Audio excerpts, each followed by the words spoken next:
Welcome, everybody. Thank you so much for joining us here this afternoon with Casey and Dana Golden, the father-daughter team. In case I haven't met you yet, I'm Tracy, the director of Met How at Home, and Christy, Casey and Dana's part of their incredible family, has been a volunteer for Met How at Home, and she suggested this program. So we're really grateful to Christy for kind of helping to set this up. And it's really great timing because of the Met How Climate Action Plan being unrolled. I'm sure we're going to hear more about that today. And then on Saturday, there's going to be a celebration around that, as well as the art walk and TWISP. So hopefully we'll see some of you guys there. But I just want to welcome, I wish I knew more about you, Dana. I'm going to let you introduce yourself. I always enjoy hearing Casey speak, and it's always an empowering experience. So thank you so much for joining us here, you two. And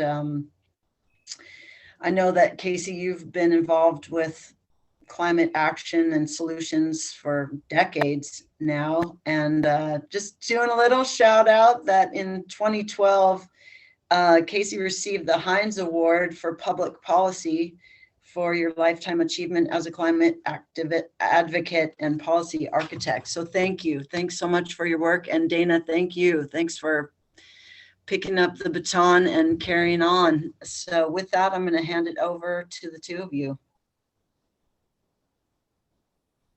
Awesome. Well, thank you.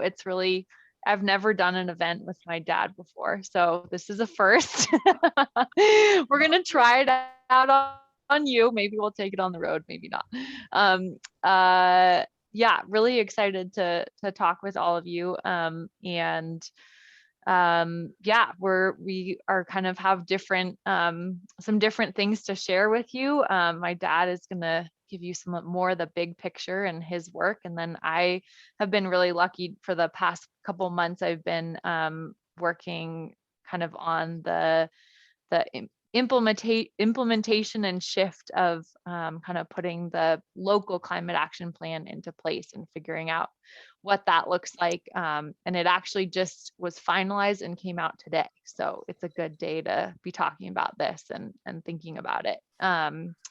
I think we wanted to start with just some introductions. It's a nice sized group here, just to hear about kind of your name, maybe where you're calling in from, in the valley or out of the valley. And then, yeah, what brought you here? Like, what is on your mind about climate? What are you thinking about? And then if you have any particular questions that you would love to cover today. We'll have time for questions later too, but just kind of a quick intro of your name, why you're here, what you care about in terms of climate, and then we'll go from there. So my name's Dana. I am calling in from Mazama, and I grew up hearing my dad talk about climate change, and I remember was probably in elementary school or middle school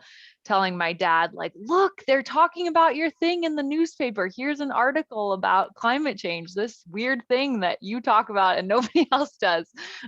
So I've grown up hearing my dad talk about climate and think about climate, and am now in the process of figuring out how I engage with it. It's something that I feel like through college and young adult years, it just feels really important to stay engaged with it and keep figuring out ways to show up for it. So that's me, and I'll pass it to my dad, and then we'll hear from the rest of you. Well, thank you, Dana Golden. And hello, friends. It's so great to see all of you. We're going to make this mostly a discussion, and I'll say a bit about what's on my mind in just a minute. But for now, I'll just say that I'm very, very glad and grateful that the new and improved generation of climate leadership is here and helping lead us through this call and in this community. And then Dana, will you call on other folks? Great. Yeah, so I'll just call names to make it easy. And if you'd like to pass or you don't want to share, just pass or don't unmute yourself. So I'll just go in the order I see. We'll start with Carolyn. Would you like to introduce yourself? I'm Carolyn Lauren. I've been here in Winthrop for just a few years. Among other things, I've been a seasonal park ranger where we would talk about climate change in every program. And so I'm just interested, I guess, primarily in knowing as much as I can about what's going on locally and what citizen science could be done here, how I could be a part of that. Thanks. Awesome. We'll go to Tom next.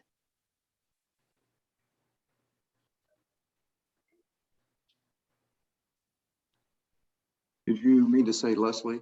No. Oh yeah, sorry. Your label Teasing. says Tom. Tom and Leslie. Either one. So why don't you start?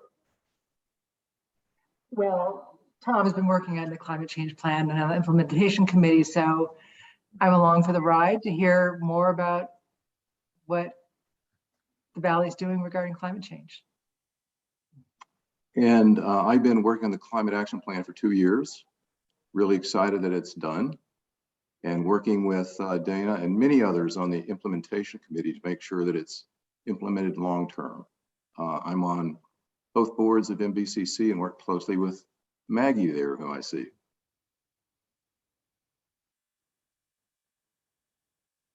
Awesome. Thanks, you two. Let's go to Lincoln next. And it looks like you have somebody else there too, so you can both introduce yourselves.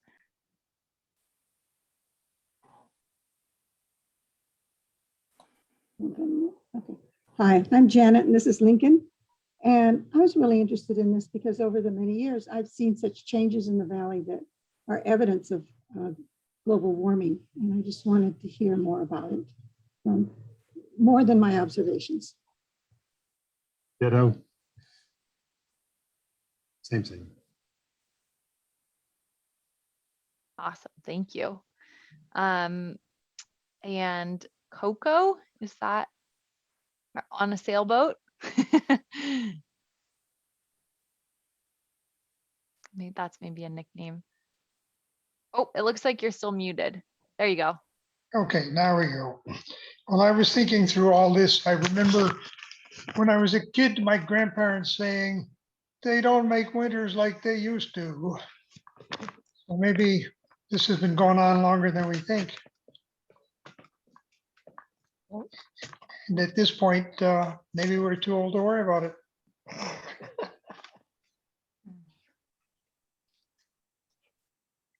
It in. Thanks. I would say you're not too old to worry about it, but I'm going to put in that yeah, editorial commentary. Thank you. Julia. Hi, my name's Julia. I think it's showing up as Julia's phone. I graduated from Vermont Law School, which is generally recognized as having one of the leading environmental law programs in the country. So a lot of my teachers there actually helped write the major environmental legislation in the 70s, like the Clean Air Act and the Clean Water Act. So it's something that I've studied and I've been interested in for a long time, and I'm gonna have to live with the consequences for a long time. So I'm excited to join the discussion today. And I'm also an at-home board member.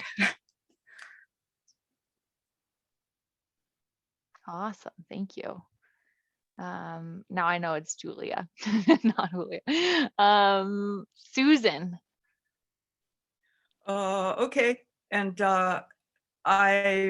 let's see. The short story is I've paid attention to environmental issues and then climate added on for many years, for that decades kind of thing. And as some people on this Zoom know, And some might even consider some of my attention to be obsessive.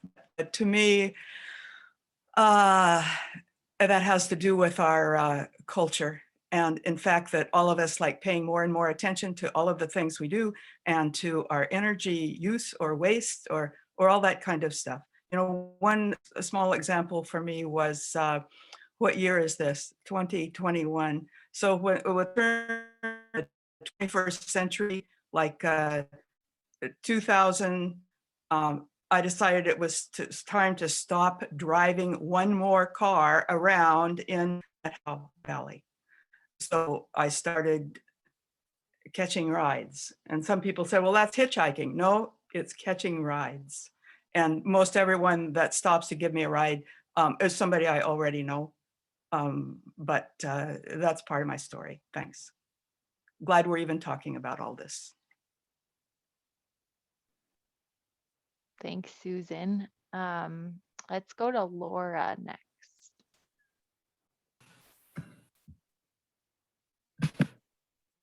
Hi there.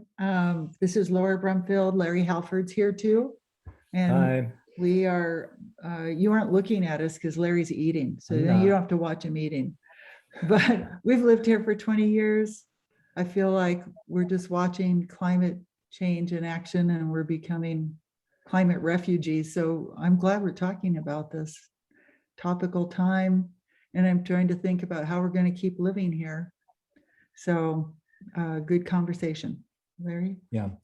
I've been following the issues of population and resource depletion and now climate change since maybe the mid 70s. It feels very 11th hour at this point, but there's no place else to go. So we just have to dig in the best we can from here on out. Yeah, And that's what I want to thought. hear what the plans are, what's been cooked up. I thought was interesting is people were like, well, I think I don't know that we can live here with all this smoke all the time. And we were like, well, where are you going to go? I thought that's interesting. Thanks. Thank you both. Next, Mark and Maggie.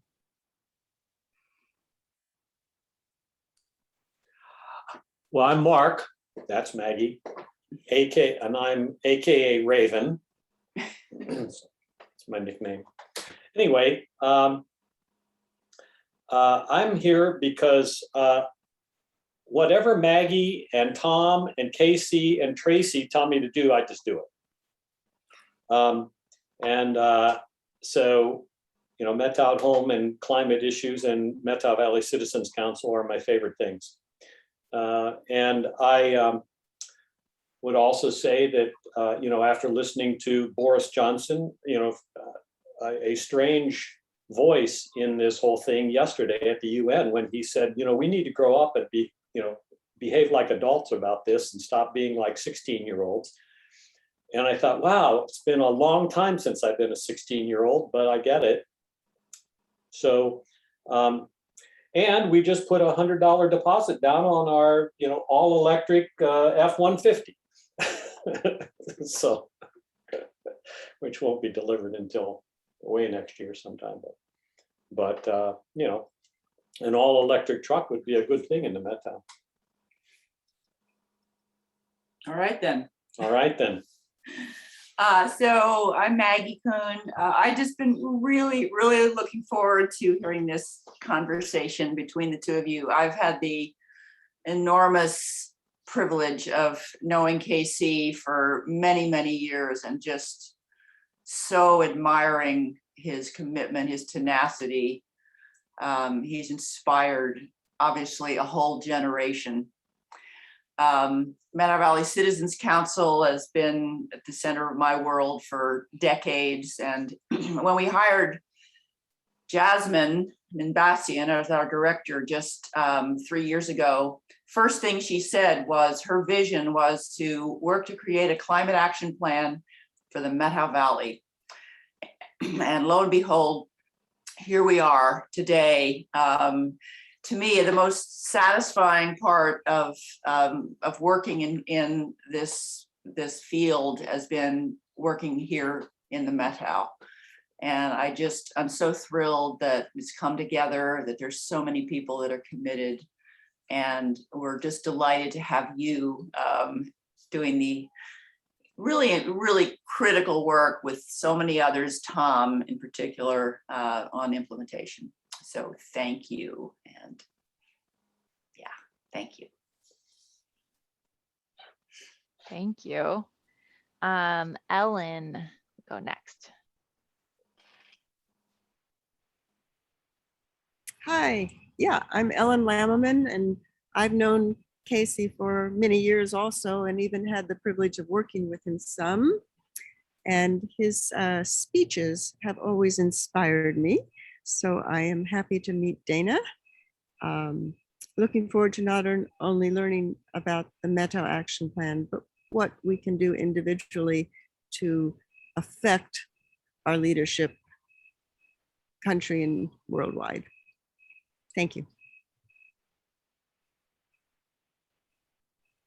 Thanks, Ellen. Paulette. Hi, I'm Polly. I'm over in Port Townsend, and I was lucky enough to get on your email list after taking some wildflower talks, because I like to vacation and hike over there in your area. And this topic interests me. I'd like to hear some ideas what I can do personally and what we can do as a community here in Port Townsend. So thank you for including me today. Awesome. Thanks for being here. Susan.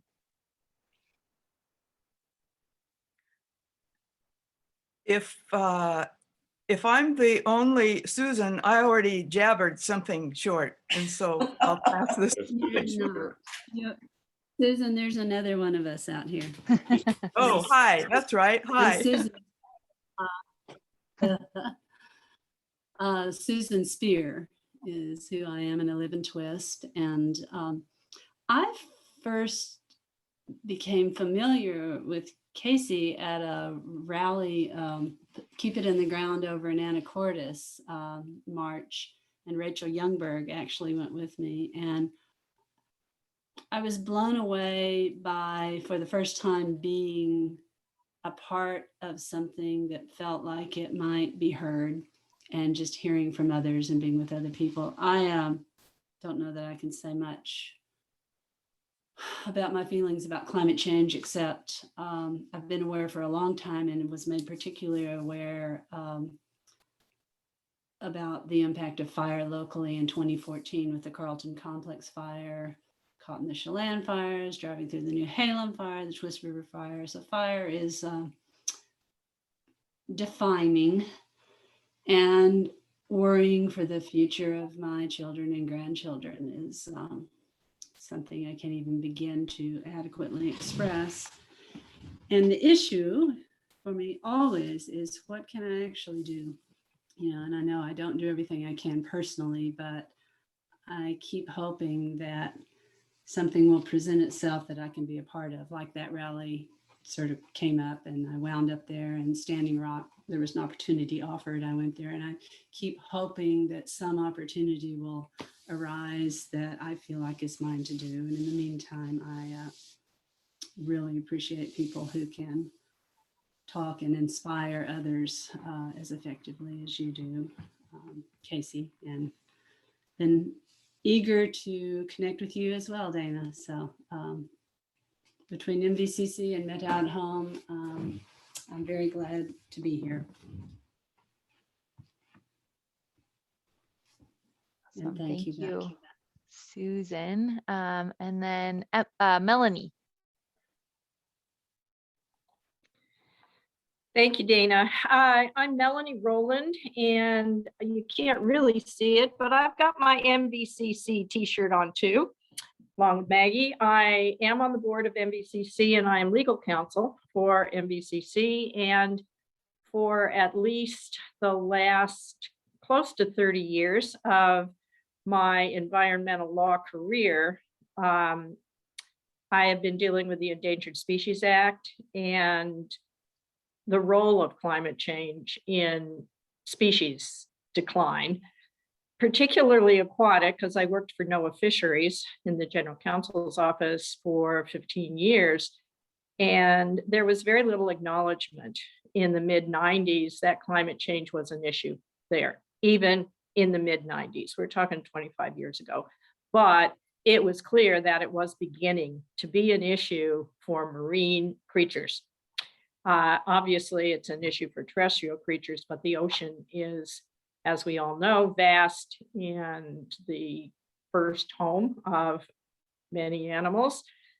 And the more I read, I had to educate myself to do my job. And the more I read, the more depressed I became.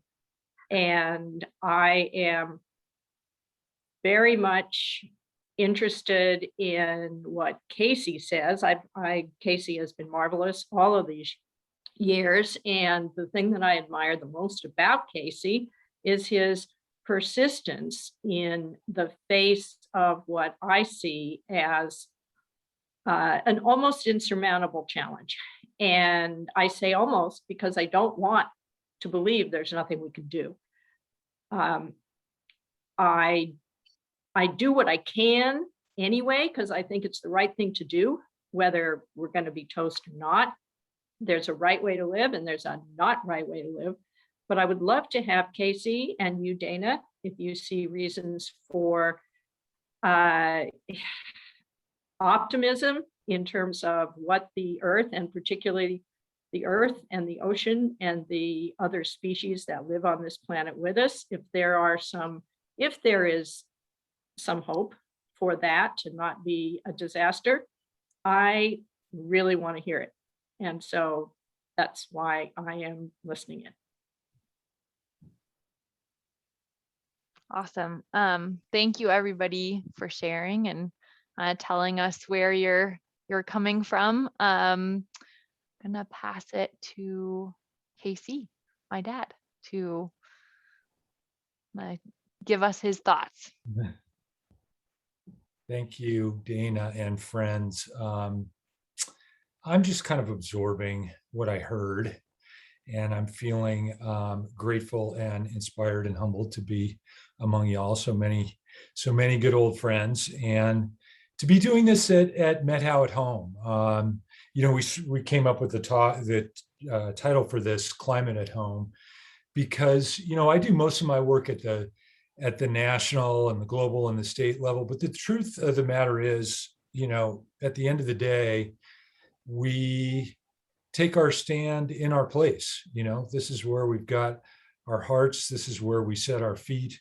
This is where we really understand and love our neighbors and our place, and understand our role in the world and our ability to be effective together.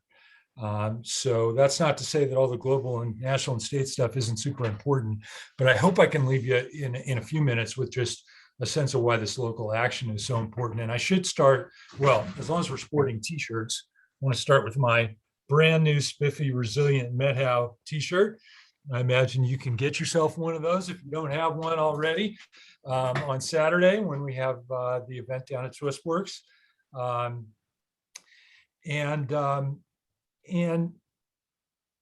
I heard a lot of interest in what the local plan is. I'm going to try to set some bigger context for the local plan, sort of globally and kind of psychologically too, because I also heard a lot of concern bordering on, this stuff's hard, fear and despair, and we've had our up close and personal and super depressing encounter with impacts in the Met How Valley, summer after summer, and we pretty much lost most of this summer. And I know people are feeling that and feeling the weight of it, and it always feels big and out of control. So I'm going to kind of try to talk about those issues just a little bit. When it comes to the local action plan, I am not at all the expert on that. We've got Dana, we've got Tom, we've got other folks who have been involved in various projects that are part of the local action plan. And I hope that everybody will join in, and we'll make this a good conversation. And Tracy, again, as if people want to put stuff in the chat, if there are themes that emerged from all the stuff that you guys just said, or that you want to call out and that we can usefully address, please keep us going in that direction. And let's co-create the next hour. I am a bit of a recovering PowerPoint-aholic. It sort of doesn't work all that well on Zoom, I find.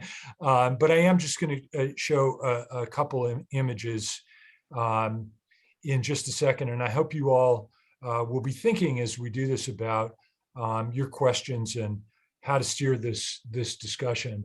And then I'm going to pause after a few minutes to talk about that bigger context. And then Dana's going to talk a little bit about the local climate action plan. And then we'll just make it a total free-for-all.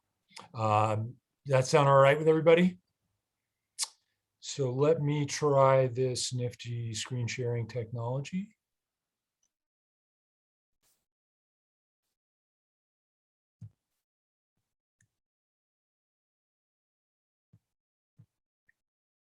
And now, is everybody seeing a blue box and a white box?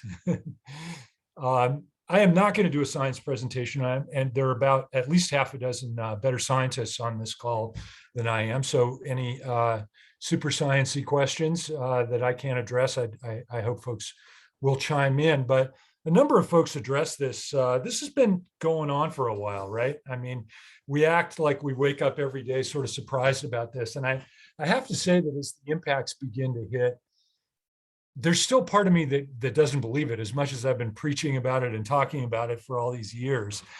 There is still something surprising and shocking about it all. And we have kept the truth sort of at bay. But the truth is that our minds have known the objective reality of our circumstances for a very, very long time. This is Edward Teller, the famous nuclear physicist, one of the fathers of the atomic bomb.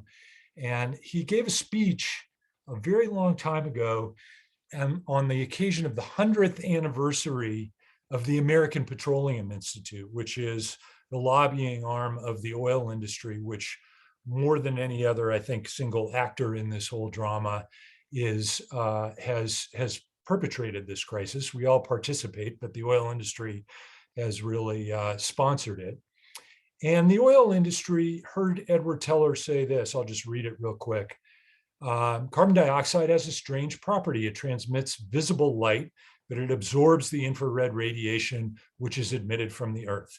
There is, we think this is all very complicated. There is the science of climate change in a nutshell.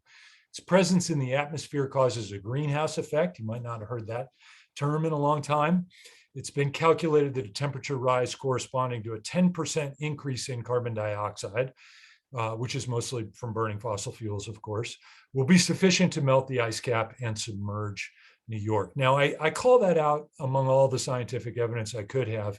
We had pretty clear scientific evidence a half a century before this, but this was in 1959, which happens to be the year I was born. So the American Petroleum Institute has been on notice about what it was creating and continuing to create it for my whole adult life, which is kind of a long time now. This is Jim Hansen, America's, probably the world's, arguably the world's preeminent climate scientist, who's taught us much of what we know. If you follow climate science at all, you would have followed Jim's work. And on a sweltering June day in 1988, Jim went before a Senate committee and laid out the conclusive scientific case that climate warming not only was going to happen, but it had already begun. And he summarized his talk by saying, it's time to stop waffling and start acting. And I call out this landmark moment because I think it's when we can say that our elected officials, our national elected officials, were put on notice conclusively by the best science that we had to start acting on this. And that was 1988.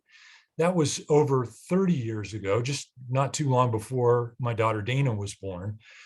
So for both of our lifetimes, we have known the truth. And now we find ourselves in this intergenerational moment where it is the 11th hour. I can't remember who said that in the comments, but it's late in the game. We absolutely should have got started much earlier, but I was glad for how quickly Dana responded to Coco's comment that maybe it's too late to do anything about it, because it is certainly not too early. I think we can say that conclusively, but I hope we can give you some confidence in the next little bit that it's all just as certainly not too late. It's precisely our time. It's the best time we have left to really get moving. And there's a lot of signs that we're doing just that. So I want to do a little armchair psychology here. It remains odd and perplexing that we could have all this, the fruits of our reason, the best minds in science could have all this conclusive evidence for the better part of a century now. And yet there's still so much denial, there's still so much confusion, and there's still so little action. And you do this work for as long as I have, and you can't help but be a little bit of an armchair psychologist. And I know a lot of people talked about how they're feeling about it, how they're absorbing this psychologically. And I just wanted to give my, pop psychology understanding after talking to a lot of people for a long time about this, about where we get stuck. The obvious answer to why there's so much denial is there's been this huge disinformation campaign for all this time, sponsored mostly by the fossil fuel industry, who felt that it was inconvenient and unprofitable for us to turn to other energy sources, as we're beginning to do now. So that has certainly polluted the landscape and made it more complicated, but it remains odd and perplexing, to me at least, that, why does that campaign stick? Why, in the face of so much evidence, why in the face now, even of what our own eyes are telling us and what we're experiencing, are we still so confused and frozen in the headlights about this? And my theory kind of goes like this. First of all, it's scary and depressing. So it's always easy and understandable to want to change the subject and talk about other stuff and put this in a dark corner of our mind, because it's not pleasant. It's also been hard on my social life, because I talk about it all the time and people find it so depressing. The great climate blogger David Roberts once said, talking about climate is a little bit like flatulence at a cocktail party. We have social taboos against talking about things that bum everybody out. So why not talk about something else? So it's scary, it's depressing, it's big. It's outside anyone's scope of individual effectiveness, right? There is nothing you can do by yourself to really make a meaningful difference if we all stay in isolation on something as big as climate change. And we all like to be effective in what we do. We all like to use our time well, and we want to work on problems that we can actually do something about. We had a woman say to us, looked at a lot of communication research. We had a woman say to us once in a focus group, actually, well, I don't think climate change is that big of an issue because nobody's doing anything about it, right? So your normal assumption is you say, once you understand you have a big problem, then you begin to act. But it turns out it's a little more circular than that, right? It's a dynamic. If we're not acting, then do we really have a problem? And you can't blame this woman for thinking, well, if the response, surely if it was all that bad, the responsible authorities would be doing something and we'd have some kind of a national mobilization and all those good things. And if we don't have that, then what the heck am I going to do about it? And is it really going to happen?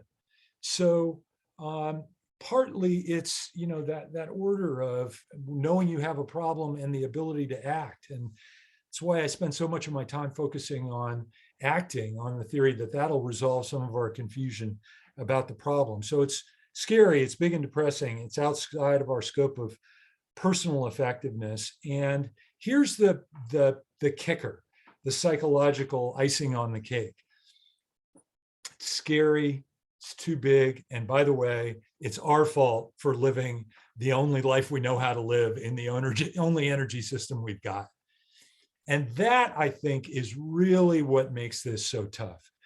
I imagine that most of us on this call are old enough to remember this image and this saying. It is the cartoon Pogo. And this is from Earth Day 1971. And this, "We have met the enemy and he is us," became sort of a catchphrase for modern environmentalism. It's us. We're the ones who are doing this. It becomes very difficult to solve the problem when you are the cause of the problem. And I believe, Tracy and I were talking about this beforehand.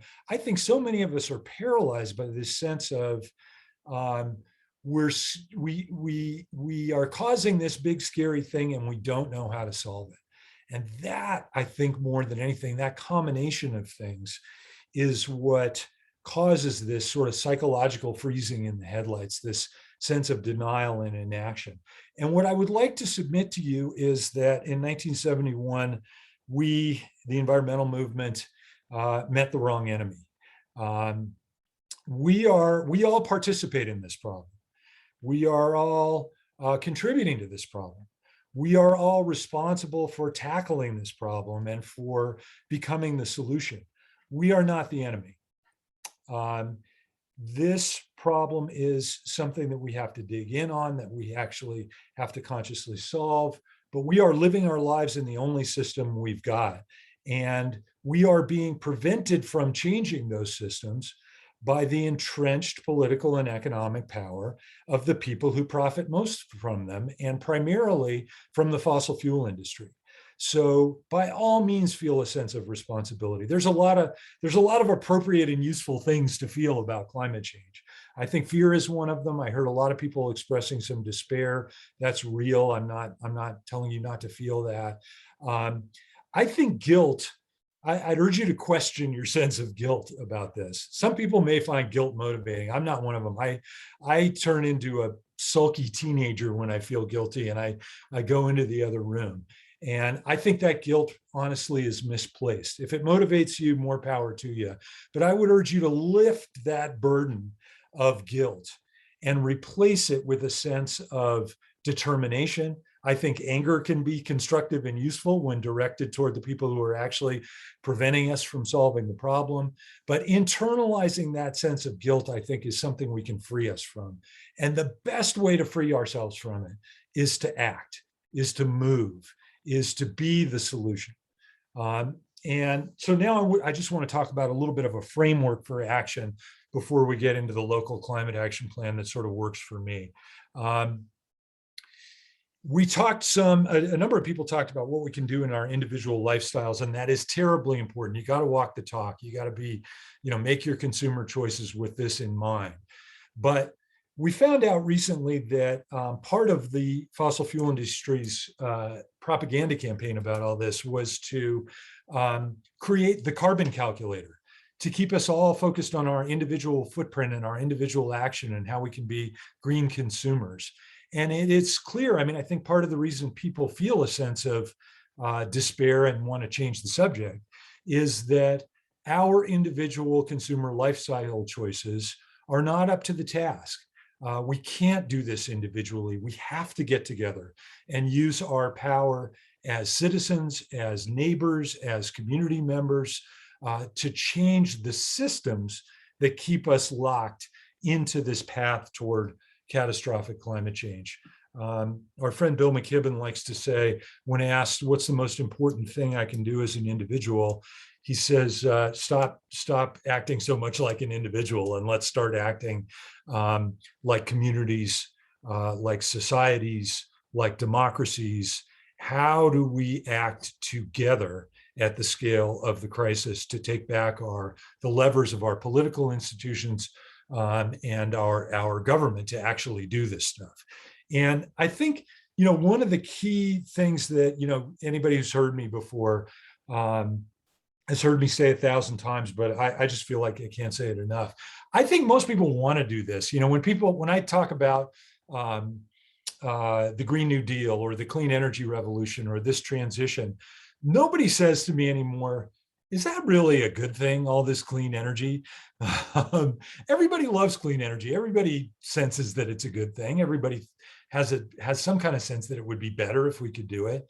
people don't very much say to me anymore, is that really necessary? Do we really have a problem that demands that we have a solution? You know, even people who are a little fuzzy on climate change, or, you know, for some reason ideologically or tribally, you know, committed to misinformation about this, most people get that fossil fuel dependence forever is not likely to end well.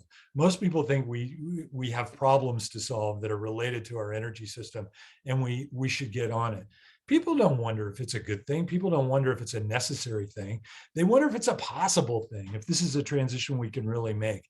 And I have to tell you, anybody who follows this stuff, I know Ellen has been pioneering it and following it for so long.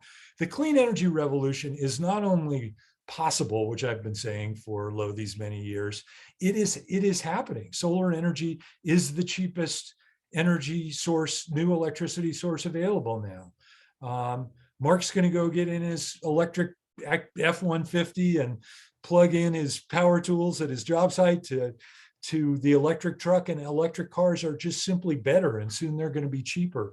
All of this stuff, you know, you think, wow, we haven't done anything for 30 years. We have done something. We've made the alternatives possible and economic and available, starting to make them available in an affordable way in our communities.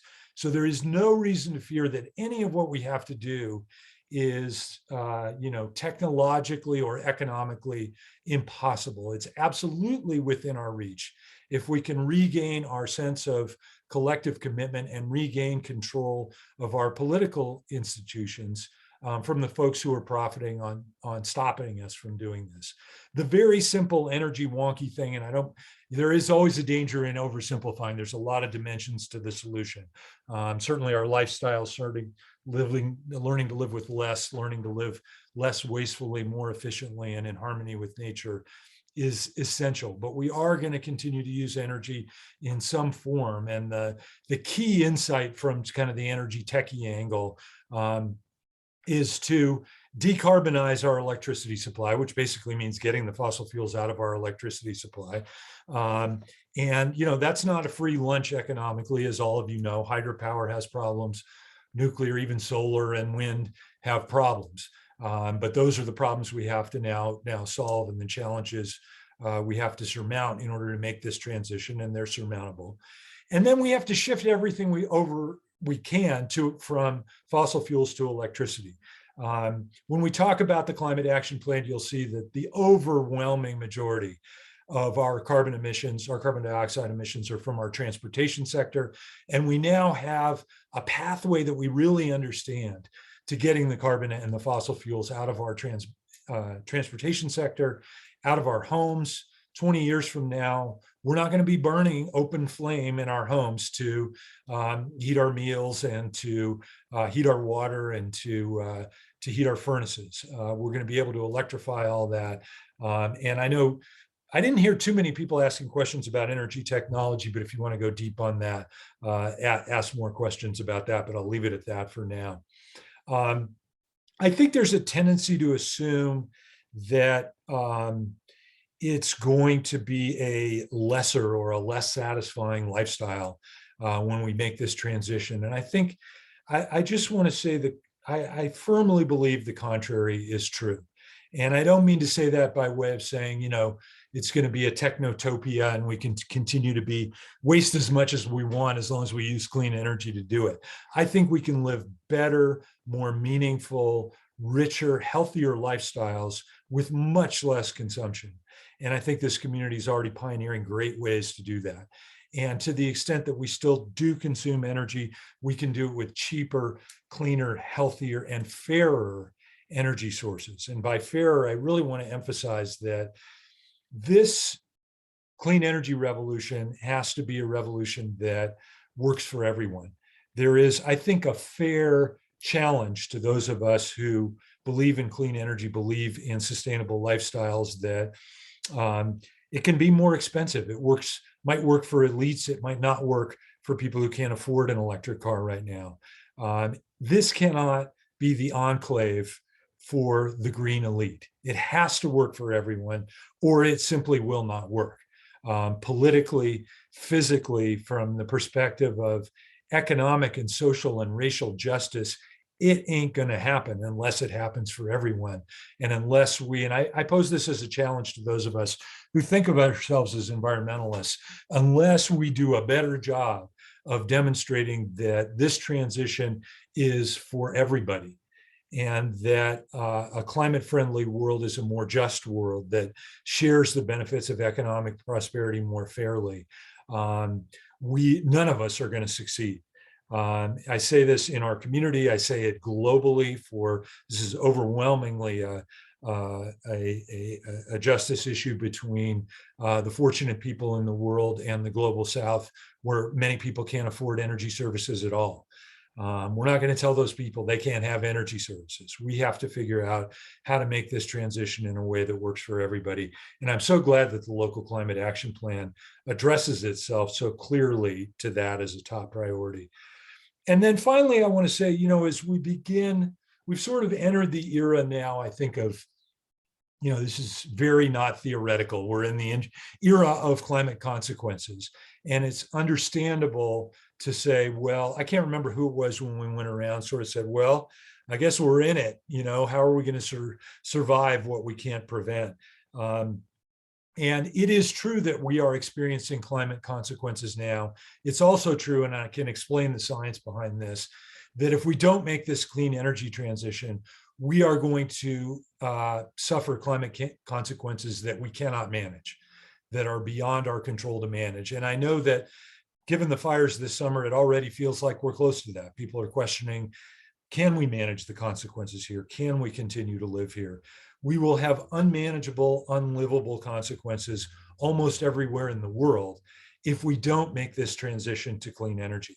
So as we begin to think, and that's what the name Resilient Met-How and the plan addresses itself to, this challenge of resilience, I sort of call up this wisdom that I think first came from John Holdren, who was President Obama's science advisor, who said we have to adapt to what we can't prevent, but we still have to urgently address ourselves to the challenge of preventing what we can't adapt to.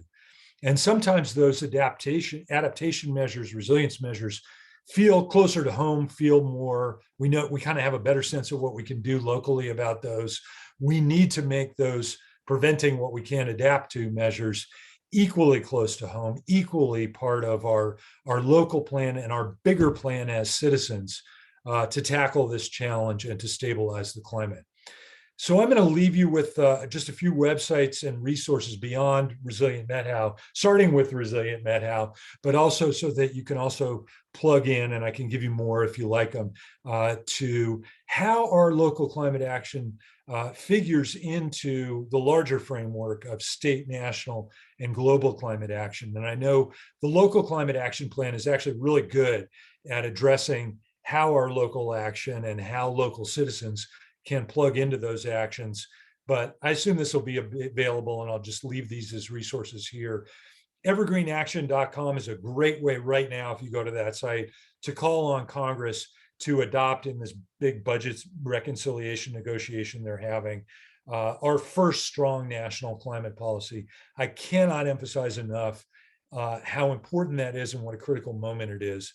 We're going to have the big global climate talks in Glasgow begin in just 40 days. And I can tell you, the world is waiting for the largest historic emitter to really come to the table with a serious commitment to climate action. And if Congress doesn't deliver that in those next 40 days, these international climate talks cannot succeed. So it's a great moment to weigh in with our representatives. Evergreen Action is a great way to do that. 350.org, you've probably heard about. I won't say more about it. Building a grassroots global climate movement. Happy to talk more about that. And then finally, a new thing from our friend Bill McKibben, and a thing that's specifically addressed to those of us over 60. I think Bill's right that there's a big untapped resources. We all contribute as best we can, but mostly the young folks are leading the charge now and leading the climate movement, and well, they should, and we should keep pulling our laboring oar and follow their lead in organizations like the Sunrise Movement, Fridays for the Future, Greta Thunberg and her spectacular leadership, and our own Dana Golden here in the Met-Ow, at the Resilient Met-Ow. But thirdact.org is going to be, it's brand new and they're just figuring out what they're going to do, but I think you can count on it being a good way for experienced folks over 60, to do their part and really add to and build on this global movement, and do our best to deliver and start to redress this challenge of intergenerational justice that the climate crisis faces.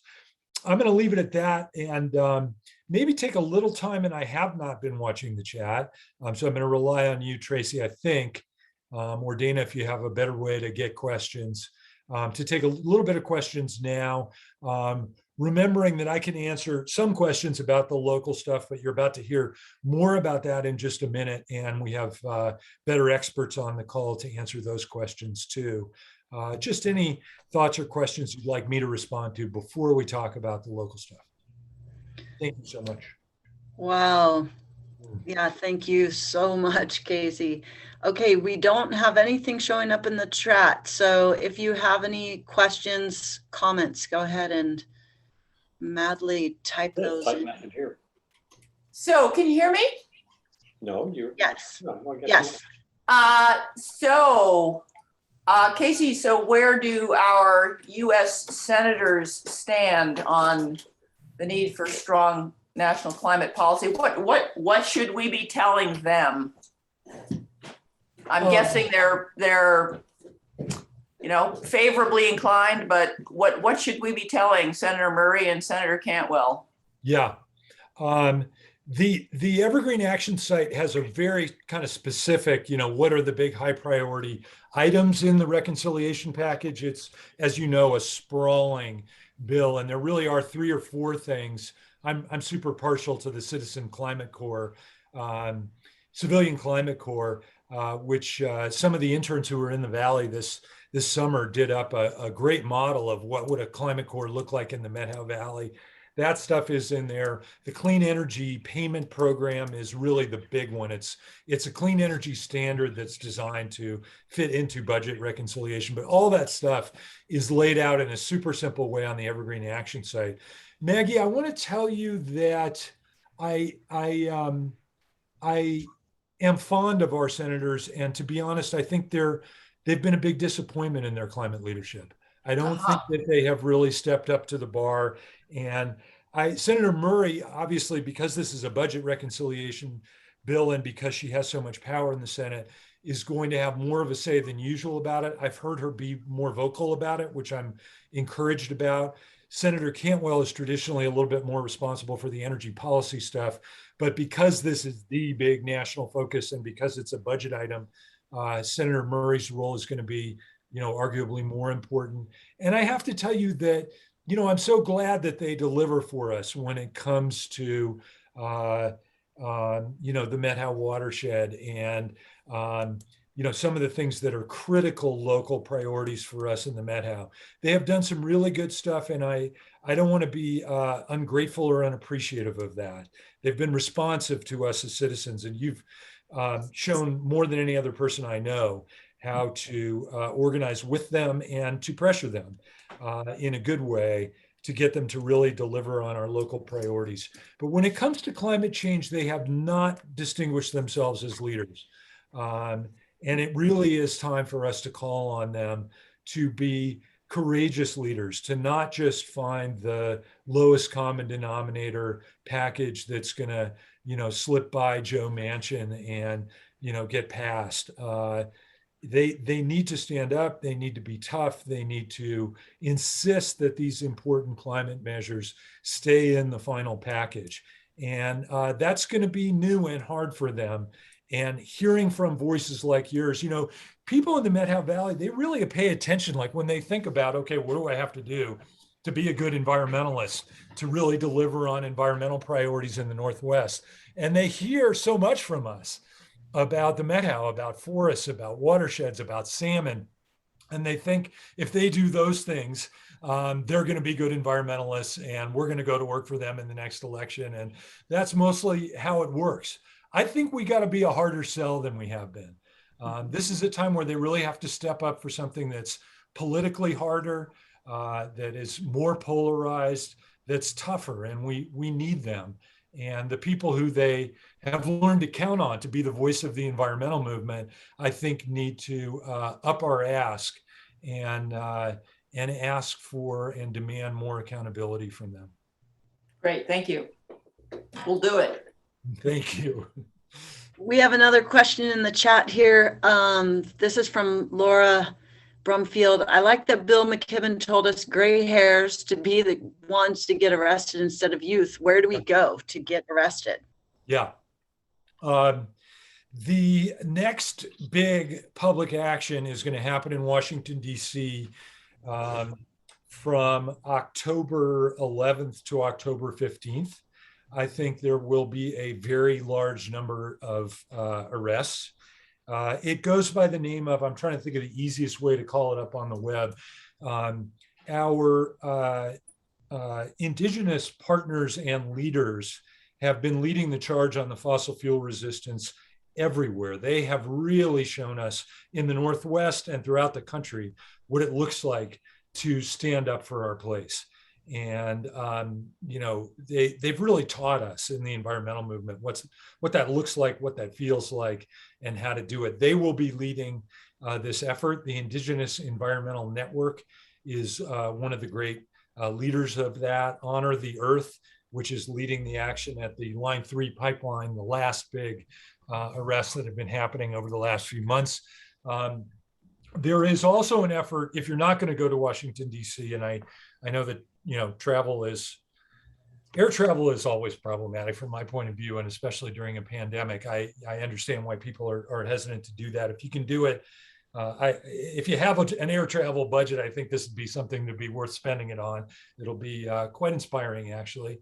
But the campaign on the financial sector is ramping up everywhere. And so there have been actions recently at, I know, Chase Bank branches, at Wells Fargo branches. Most of the civil disobedience and direct action, and certainly the distributed action around the country right now is happening in financial institutions. And they've done us the great favor of having retail locations in very high profile, retail outlets in very high profile locations in urban centers throughout the country. So a lot of is happening at Chase and Wells Fargo, I know right now, including in Seattle. I'm not sure, I think Spokane has been doing some of that. And the best site to go to for that is Stop the Money Pipeline. This sort of originated in the divestment campaign, which I can urge you to continue on if there's great divestment targets at your universities and elsewhere. But we are really now, the focus has shifted a little bit to financial institutions. We're sort of going upstream so that we're not fighting pipeline by pipeline for the rest of our lives. But we're starting to focus on commercial banks, on the big investment banks like Vanguard and BlackRock. BlackRock's big problem is another campaign that's a very effective one. And like the central banks, the Chinese central bank just did a terrific thing as a direct result of all the work you did when you went, I'm sorry, what was your name? I think it was the other Susan. When you went to the Keep It in the Ground action, those individual fights have now started to total up. So the Chinese central bank, one of the biggest financiers of fossil fuel investment throughout the world, and especially throughout the developing world, just announced that it will not finance coal development around the world anymore in advance of the Glasgow talks. And that's exactly how these local acts of civil disobedience are starting to now percolate up into the financial sector. And when Wall Street really gives up on fossil fuels, then we are going to be cooking with Crisco. So I urge you to, if you're going to do civil disobedience right now, some of the best targets are still the Line 3 pipeline, and solidarity with the indigenous leaders who are fighting that one. There are still some of those, but closer to home, these financial institutions need to get the memo, and going out in front of a Chase branch. I think this campaign shut down commercial branches in Chase and Wells Fargo in the last week or so. I wasn't in Seattle, but for several days. And that is beginning to really send the message loud and clear. And thank you for asking the question. We just got another comment. I think that we need voter rights legislation as well, so that we don't have to rely on Joe Manchin. Thank you so much for raising this. And I don't, we all sort of know what we know when we focus through our lens, and I say what you kind of expect me to know about. Nothing in this moment is more important than voting rights. I mean, the whole, we are not going to solve climate change if we don't have some kind of functional democracy. And we are really close to the edge on that front.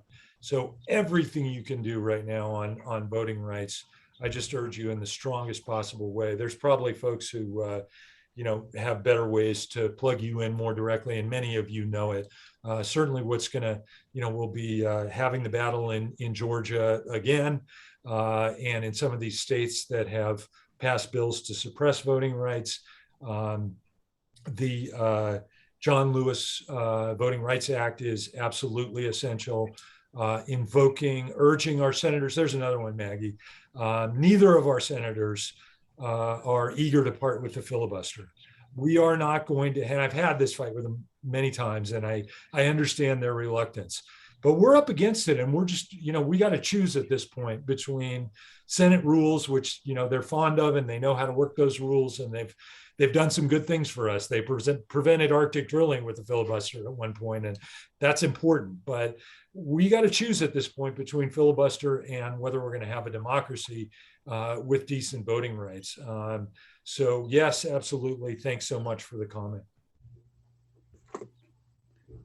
Wow, fantastic. I'm looking forward to hearing about what's happening on the local level from Dana. Casey, thank you. Wow. Thank you so much. That was just inspiring. Awesome. Thanks so much, y'all, and go Dana. Okay, I am going to share my screen here.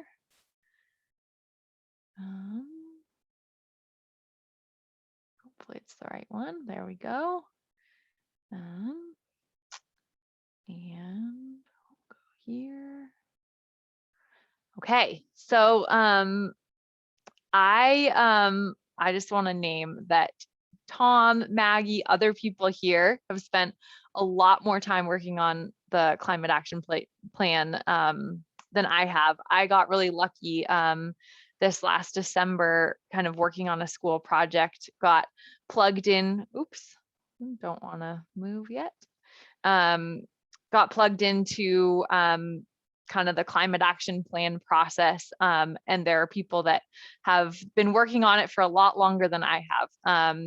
So one thing to celebrate is that the plan was released today. This is a picture of the hard copy of it. And I'm honestly just truly kind of humbled and wowed at what went into making this plan. There were over 60 people in the Valley that had their fingers on creating the content of this plan, which is just a huge accomplishment. And then beyond that, there were a number of public meetings with hundreds of people that gave input in person, online, really talking about how as a community do we respond to climate change. And I know from talking to Jasmine, she, the Valley isn't like the city of Seattle or the city of Bellingham, where the process is we want to make a climate action plan and then we are going to implement it as a city. This was truly a community driven plan, bringing a lot of people together. And in looking at other plans, Jasmine couldn't find any other community created plan like this. So it's really a huge accomplishment. A lot of people put a lot of time into this, and it represents input from scientists, tribes, community organizations, students, citizens, businesses. So really just something to celebrate and kind of mark the end of that chapter. And it's also a living document that will be updated updated as needed. So it is complete, and it's going to be changed as we go forward. So that's the climate action plan. It is now on the website. You can go download your own copy if you want to. And just speaking a little bit to what's in the plan, I'm not going to talk a ton about what's in the plan. In fact, there are probably other people here who are better experts about what is in the plan, but kind of actually, like my dad talked about, that combination of resilience and mitigation is really represented and present in the plan. So the vision of the plan is a resilient, carbon neutral future with equity for all. And in the plan, you'll find a lot of strategies about what a resilient METAL looks like, about how we respond to impacts of climate, how we think about water, how we think about fires, how we think about equity and responding to those climate impacts, how we think about clean air. There's a lot to think about in terms of how we as a community respond to climate and the impacts of climate, and how we can kind of get ahead of the game of what we can expect, and not have it be an emergency every time that something happens. So that is definitely a big part of the plan. Another big part of the plan is a carbon neutral METAL, and looking at where the emissions in the valley come from and what we can do as a community to be carbon neutral and really lead the way as a rural community that's doing that. So you'll find both parts in the plan. And I think it's interesting if you look, like Chelan is doing their plan. They're just working on adaptation. I was talking to Rachel, who was part of this process earlier on, and she was familiar with some BC plans where they're just talking about mitigation and reducing emissions.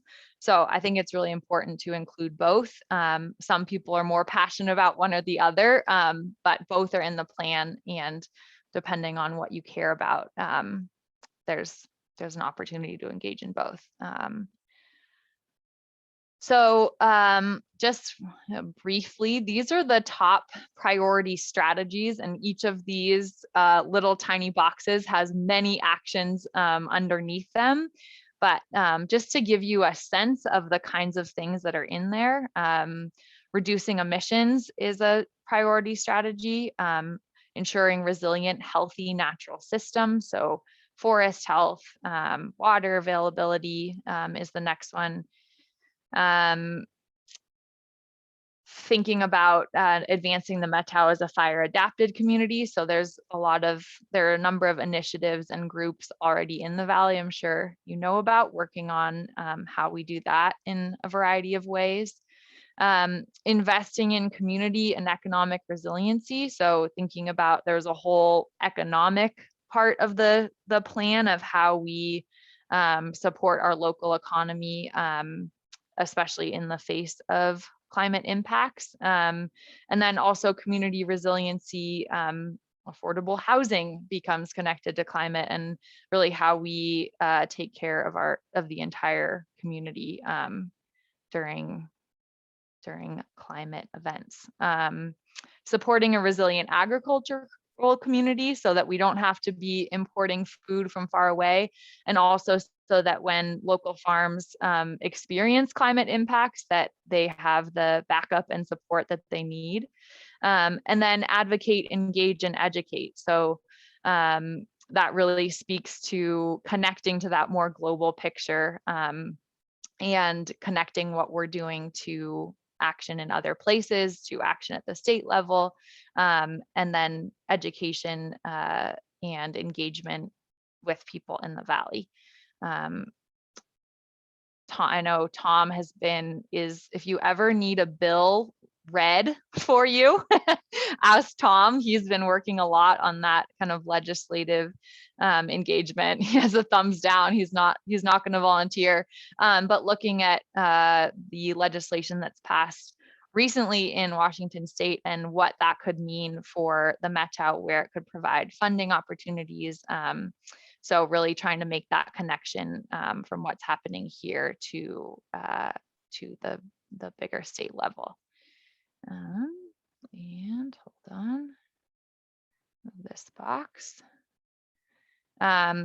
This is just interesting to look at, a graph of the emission study that was done for the Valley. So on that mitigation side, over 75% of our emissions come from transportation in the Valley. So that definitely made people kind of look at that twice and think about, there's a lot of people thinking and brainstorming what transportation solutions in the Valley might look like, whether it's, I loved, who was it? Somebody talked about hitchhiking, like that is a legitimate thinking about a rideshare app, or how we share transportation better, thinking about electrifying transportation in the Valley. So that's a big priority in terms of emissions.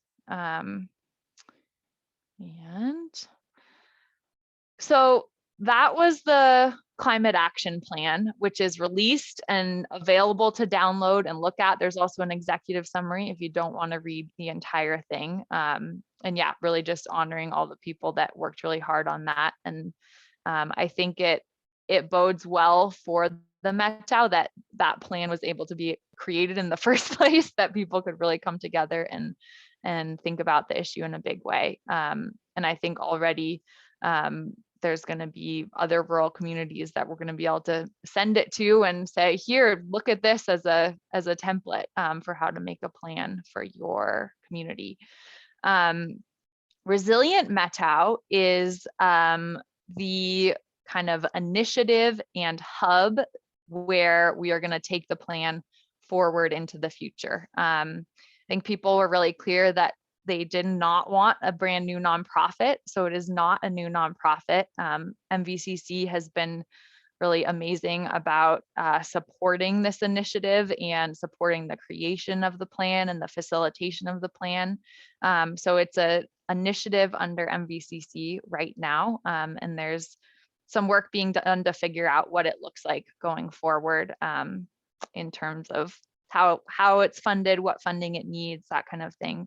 But the goal of Resilient Metro is to, this is our new website, is to really be a hub and connection point for people working on climate in the Valley, not to be kind of a brand new organization. So I've been really inspired just by how much is already happening in the Valley, and then the potential and ideas for more things to happen. But if you think about just the different ways that organizations you already know and love in the Valley are engaging on climate, from the new Winthrop Library which will be a place that is a public free place to go when it's smoky, and there will be clean air, it'll be air conditioned. Like having that public space is a huge climate solution, and they're already doing that. There's people looking into how to get grant money for EV chargers in the Valley so that people coming and going from the Valley can get here on electricity instead of on fossil fuels. There's a Biochar Project underway. There's people thinking about forest health and resilience and how to get the different agencies and folks that work on that to communicate. So a lot of really there are many more that I'm not talking about, but the idea being that this is a connection point, a hub for resources, grant information, to get Tom to look at bills for you, not a brand new organization. And yeah, a community plan kind of requires community action and implementation. So in terms of getting involved, I would invite you to visit the Resilient Methow website. We want to create ways for any level of engagement, whether it's you'd like to just sign up for updates and hear about events, hear about action opportunities. You can just get updates. If you'd like to volunteer time or skills, that is also an option. And then if you have an idea or there's a priority action that really speaks to you where you'd like to dig in on creating a solution, you want to create a rideshare app, or you want to have a regular community conversation on where you want to get arrested or whatever it is, letting us on the website, there's a survey where you can let us know kind of what you're interested in, what you want to work on, and have that be a connection point to connect you to other people that are also interested in that area. So that's kind of where you want to go. There's also a info@resilientmethow.org email that you can send questions and ideas. And then it's not going to, oh, there's the last one. And then you already got our spiel here. But if you would like to come on Saturday, we're having a celebration at kind of in conjunction with the TwistWorks Art Walk, just to celebrate this big accomplishment of the completion of the action plan. There will be tables and updates from a bunch of different local organizations about kind of how they're already engaging on climate and how you can get involved in what they're doing. You can try the new OSB Clear the Haze IPA, which benefits Resilient Methow, which is very awesome. And then you can hear from Casey again on really this theme of connecting our local solutions to global action. So it should be a fun time if you want to come there. It'll be all outside and socially distanced and careful on COVID. And yeah, stay tuned for more events, more ways to get engaged and involved. And that is it. I'd love to hear any questions anybody has.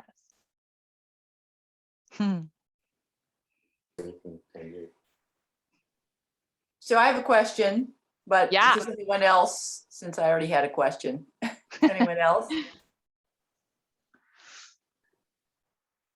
Okay, so, and I hope Ellen Lammerman is still with us here.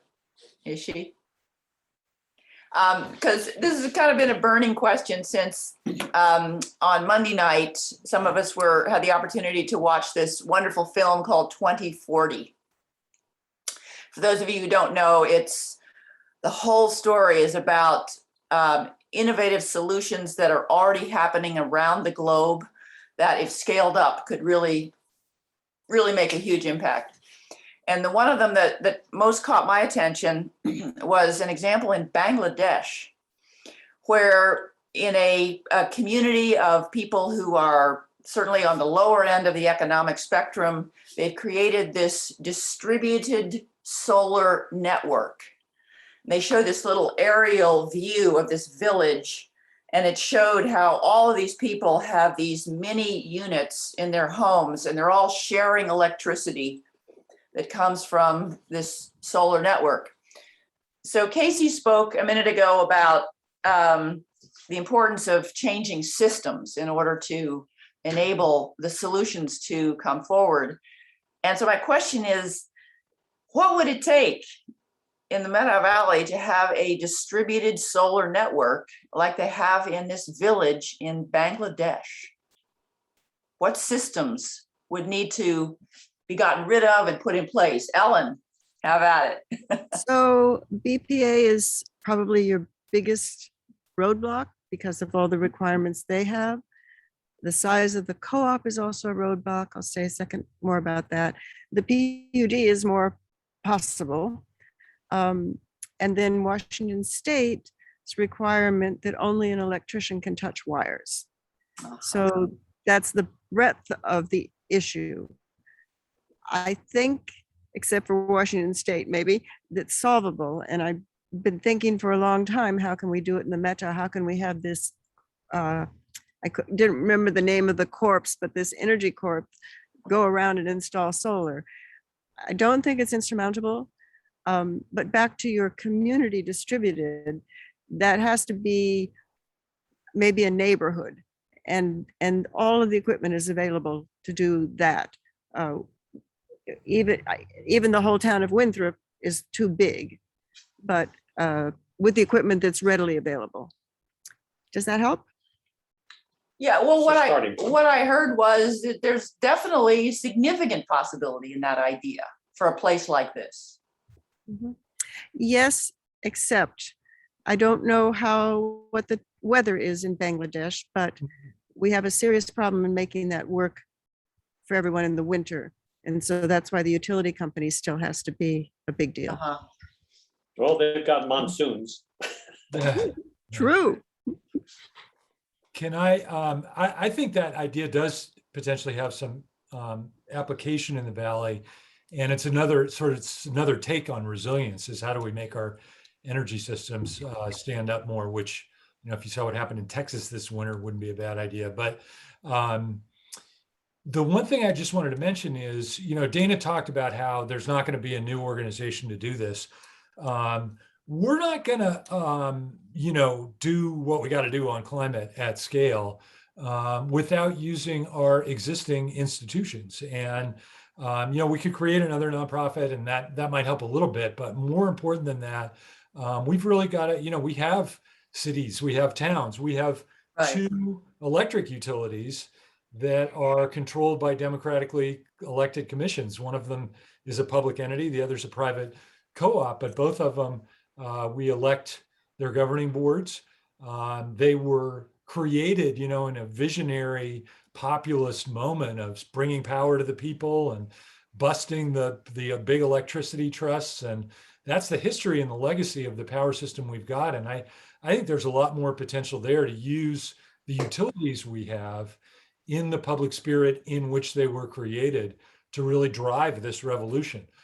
That's not to the exclusion of your idea, but I don't think we need, unlike a lot of other places, I think we can do a lot more by taking over our utilities and having them drive this transition rather than just trying to get around them. Yeah.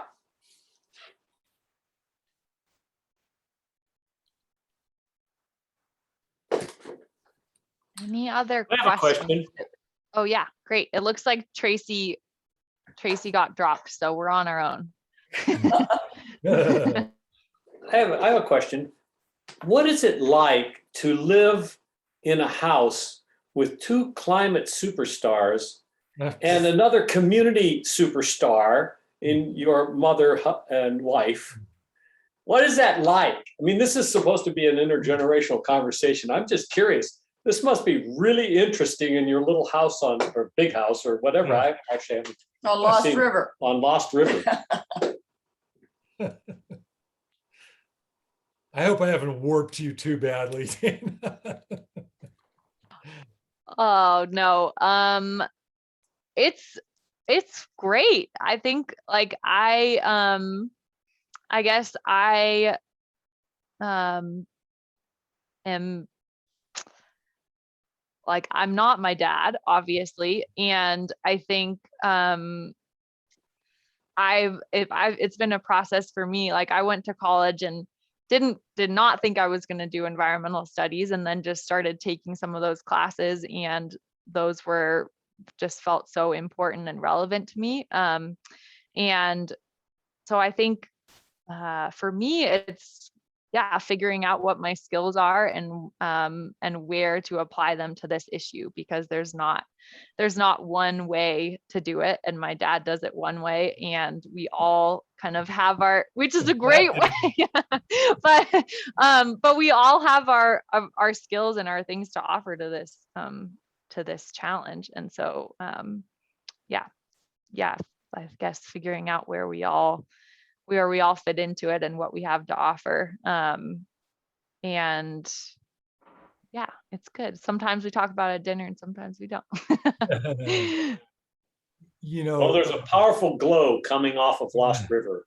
That's very sweet of you all to say that. I will say, as you know, among us, the older generation, one of the things that's, if we feel a little confused or deflated about our ability to solve this, the emergence of young leadership has done more than anything else for me to give me a sense of hope and energy about this stuff. And you have to make a little bit of a leap of faith, because what has kind of become clear to me is we all need to get to work. We all need to support them. But the really transformative ideas about how we get together at scale to solve a problem like this are not going to come from our generation. They're going to come, Dana's generation, and Dana in particular, have a sense of connectedness about the world, a sense of justice about the world, a sense of how to use technology, a whole bunch of skills. They are going to be the engineers and the architects of how we really get together to do what we have to do at scale. When I think about, the historic models of when did we do something giant and big, I think about, it was a little before my time, but World War II is sort of the iconic thing, or the Apollo project, or, and I still, those Rosie the Riveter posters still are my favorite ones and all that. I think those models are inspiring in some ways, but I think they're obsolete in a lot of ways. And our minds are not flexible enough and creative enough and new enough to develop the new models of how we're going to do something really big and great together at scale. And watching young people step into that role and having the opportunity to follow them is a great privilege that I hope extends well beyond our household. Great. Thank you. Definitely. I think we're at the time we've agreed to let you go. I'll stay here and get if folks want to, but don't feel shy if you need to go enjoy the sun. Thank you, everybody, for joining us. Yeah. Thank you so much. Thank you for being here. Bye-bye. Bye. Thank you both. Bye, Great job. everybody. Both of you. Thank you. Thanks, And Tom. Thanks to your mother for recommending this great panel. Here's to Christy. Always, for everything. Yeah, let me just say one other thing. It really is important to get involved. As Dana said, it's one thing to develop a plan, and we have it. We have a great plan. But if we put it in the drawer, we are where we are. So please get involved. And if you have any questions, feel free to contact us on the implementation committee. We welcome your questions. So again, great job, you two. Thank you both very much. Thanks for leading the way, Tom. I really have to pee. Go. Thanks, everybody. So great to Bye-bye. see you all. Thanks. Bye.